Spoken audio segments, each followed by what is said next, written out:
Carlos Alcaraz and Jannik Sinner dominate tennis for one reason, and it might not be what you think. These contrasting foes have split each of the last 7 Grand Slams between them, and 2024 was the first year since 2002 that no man to win a Grand Slam was named Roger Federer, Novak Djokovic, or Rafael Nadal. Giri Nathan studies this transition in his book Changeover, which looks at the relationship between Sinner and Alcaraz, the chasing pack, and how the legendary veteran Novak Djokovic slots in. In this video, I'll tell you about the main themes in the book and let you know why I wasn't a huge fan of this. Now, to start off, let me ask you a question. How would you describe Carlos Alcaraz? You might describe him as a snarling, elastic ball of aggression. You might describe him just as a dominant tennis player. Well, Giri Nathan describes Alcaraz as looking like a cheerful adolescent doofus. Now, this isn't to insult Alcaraz, it's merely just to make the point that Nathan's prose is just so playful and fun. So yes, Alcaraz is friendly and urges newcomers to call him Charlie, but he's also one of the best net players of all time, and he won 7 Grand Slams by the time he was 23. Compare that to Federer, who had won 4 by that time. Now, describing this book as fun is quite accurate, specifically due to Nathan's level of flair and wit when he is writing about tennis. He writes in the book that he gets a lot of his inspiration from fiction, and that really shines through. However, I think a big point which lets this book down is that he does look at Sinner and Alcaraz purely through the prism of the 2024 season, so it becomes a bit of like a recital of the season, which I felt just jarred a little bit with me, and it kind of dragged after a while.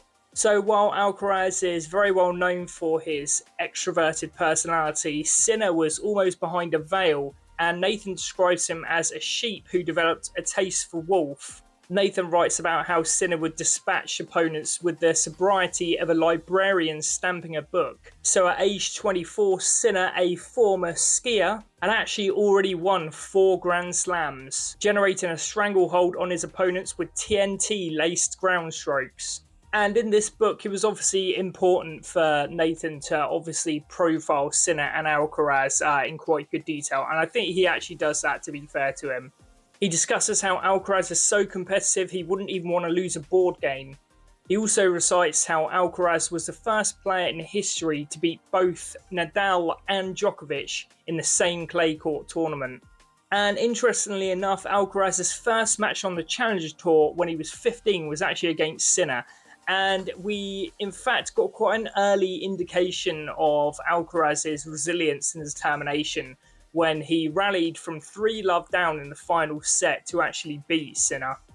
So while Alcaraz's family is steeped in tennis, Sinner was actually one of the best junior skiers in Italy between the ages of 7 and 13, and he actually only fully committed to tennis at 13. Sinner compares so well with Djokovic here with a background in skiing, which obviously gives him that incredible dexterity and really flexible ankles as well. Another theme Nathan analyses is Sinner's relationship with the Italian public. While Sinner was born on the Austrian border, his first language is actually German, and he has frequently been criticised for skipping Davis Cup ties with Italy, despite helping his country win the title in 2023 and 2024.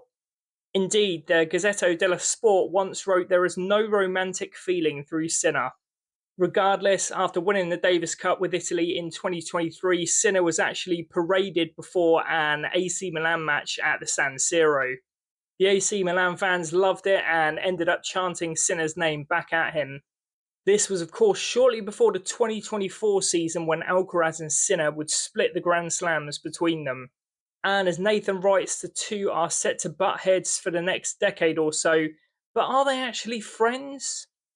And if you're enjoying this video, I've also got reviews of other tennis books covering Carlos Alcaraz, Andre Agassi, and many more, so please do check those out too. I will pull up the Alcaraz video, a link on the screen as well.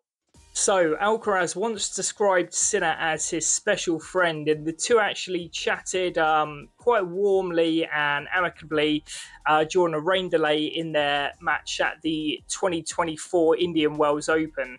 And this is in great contrast to Djokovic, who said he could never be friendly with his rivals. This is a super interesting thing about tennis. You know, these rivals are just locked together in a traveling bubble for basically 11 months of the year, you know, getting the same flights week in, week out, in the same hotels week in, week out. So you really do begin to just share these really unique experiences with your foes. There's also an extremely intimate moment between the two when they play each other in Riyadh, and Sinner basically picks a piece of confetti out of Alcaraz's hair. And I feel like that's just, you know, such an invasion of personal space. You know, you wouldn't like see your friend in the office and, you know, start adjusting his tie. He'd be like, "What are you doing?" So, for all their mutual respect and back and forth texting sessions, I kind of think Alcaraz sees, you know, the relationship as more friendly as opposed to Sinner. I can just imagine Alcaraz being more positive about these things, whereas Sinner is maybe a bit more stoic and detached from the people that he's playing. One thing, however, they do have in common is their cast iron grip on the competition. So, what's the secret to why they stand so much higher than all of their rivals at the top of the mountain? Well, Nathan says one of the biggest reasons for this is that they were both raised on lighter rackets and polyester strings, allowing them to generate more spin on the ball. Alcaraz, in particular, takes advantage of this at the net, changing his grip for volleys quicker than a clap of thunder, and dominating in this department with feel and poise. Now, what was really strange to me is that this part of the book where it's discussing why Alcaraz and Sinner dominate really only takes up, you know, 2 or 3 pages where it could have been, say, 2 or 3 chapters. So instead of just listing what happened in the 2024 season, I felt that Nathan could have maybe, you know, asked some other, for instance, coaches or players about these different themes in terms of sorry, in terms of Alcaraz and Sinner. Bit of a mistake there, but I'll just keep it in. So it does look like the two men who have taken advantage of their different technologies in tennis are indeed Sinner and Alcaraz. The tennis world really wants Alcaraz and Sinner to be best buddies, and the sport is actually quite unique in that sense. Speaking of unique, one maverick who Nathan covers in the book is Daniil Medvedev, who Nathan describes as an ass with comic timing. While the Russian hit some of the flattest shots on tour and won the US Open in 2021, Nathan recounts some of Daniil's biggest rants.